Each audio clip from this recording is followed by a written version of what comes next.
जोपर्यंत असा आंबा मी खात नाही ना तोपर्यंत मला आंबा खाल्ल्यासारखाच वाटत नाही. तुम्हाला कोय आवडती का खायला मला कमेंट करून नक्की सांगा.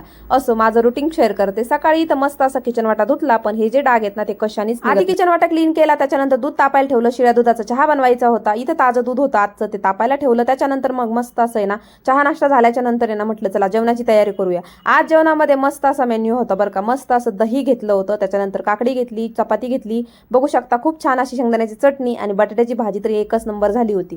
त्याच्यानंतर पोटभर जेवण केलं. आज जेवणामध्ये आहे ना मी 1.5 चपाती घेतली होती बरं का, आणि काकडी जास्त घेतली. त्याच्यानंतर जेवण झाल्याच्या नंतर आहे ना म्हटलं चला आता मस्त आंबा खाऊया. आर्यनच्या पप्पांनी आहे ना देवगड हापूस आंबा आणला होता बरं का. त्यातलाच एक आंबा शोधला, मस्त चिरला, आर्यनला चिरून दिला, आणि बाकीच्या नंतर आहे ना म्हटलं चला आता ही जी कोय आहे ना मेन सगळं त्या कोईमध्येच असतं बरं का. जेवढा मोठा आंबा ना ते सगळं त्या कोईमध्ये असतं. आपण कोईकडे दुर्लक्ष करतो, पण मेन आंबा खायचा तर ते म्हणजे आंब्याची कोय. असा चाखून खाल्ला, पूर्ण तोंड भरून. एवढं असं वाटत होतं ना लहानपणी आपण जसं खायचो ना लहान लेकरासारखं, असं कळत नसल्यासारखं, हात भरून तोंड भरून, तसंच माझं इथं चालू होतं. बघू शकता पूर्ण हात भरलाय, तोंड भरलाय, पण एवढं भारी लागत होतं ना काय सांगू. कोय एकच नंबर लागत होती. म्हणूनच ना इथं एकदम असा ताव मारून घेतला, मस्त खाल्लं, त्याच्यानंतर मस्त आराम केला. मग संध्याकाळी डायरेक्ट बाजरीचं दळण घेऊन गेले ते दळायला. रात्री 8:30 वाजता आमच्या अहिल्यानगरला वातावरण असं काही झालं होतं. त्याच्यानंतर जोच पाऊस चालू झाला तर ते तुम्ही बघताय वातावरण.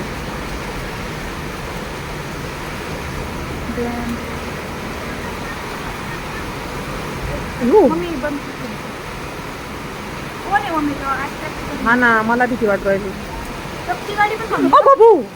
एवढा जोराचा वारा आणि एवढा पाऊस आहे ना 31 तारखेलाच आहे ना अहिल्यानगरमध्ये पावसाने हजेरी लावलेली आहे. तुमच्या जिल्ह्यांमध्ये पाऊस चालू झालाय का मला कमेंट करून नक्की सांगा. आमच्या तिथं रात्री वातावरण असं काही झालं होतं ना की बघूनच एवढी भीती वाटत होती काय सांगू. चला इथंच व्हिडिओ एंड करते. भेटू पुन्हा, तोपर्यंत बाय बाय.